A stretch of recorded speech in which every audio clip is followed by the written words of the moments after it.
What was I thinking? Well, I was not able to go to school anymore for several different reasons. And my daughter she was 5, she needed a dad. So I said, "You'll do." But I never really looked into it further. And we were pregnant with James.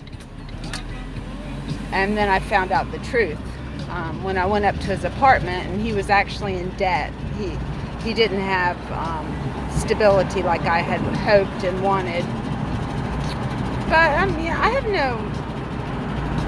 no animosity towards him whatsoever. He has a problem, and I think he gave as much as he could to the family, and he expected me to love him, and I think that made him very passive aggressive when I didn't. And he just couldn't see that you can't lie to your partner. You just can't do that. They have to trust you.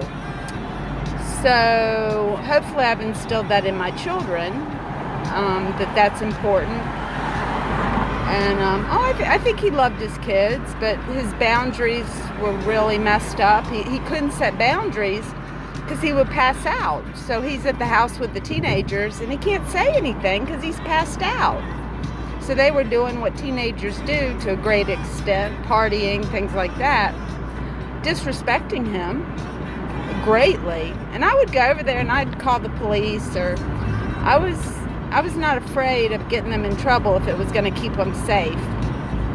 But they're doing good, after all we went through. I think they're doing good, pretty good. We still have a ways to go, but they moved to Denver, and they have a life there, and they've started a life there anyway. For me, if I get to do World Preschool, they've seen me so many years just talk about it, things like that. So that would just be really exciting for them. I think it would bring a whole new sense of hope to the world for them, because they don't want me to fail. They don't want me to be in the hospital and struggling with bipolar. It's hard on everyone. Finances are tough if you're mentally ill. And so I do part of this for my family. Of course.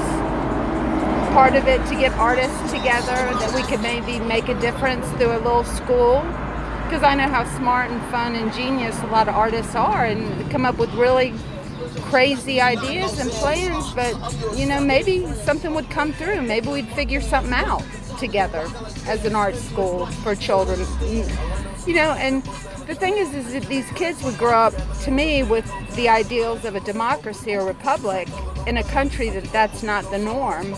And we would educate them, whether that's trade school or university, and then they go home, they go back, like Pakistan. Instead of staying in the United States, you need to go back and help your country. And 150, even the small seed planted by a small school can make a difference. I really think it can. And maybe it'll go under the radar a little bit. Nobody will really question it.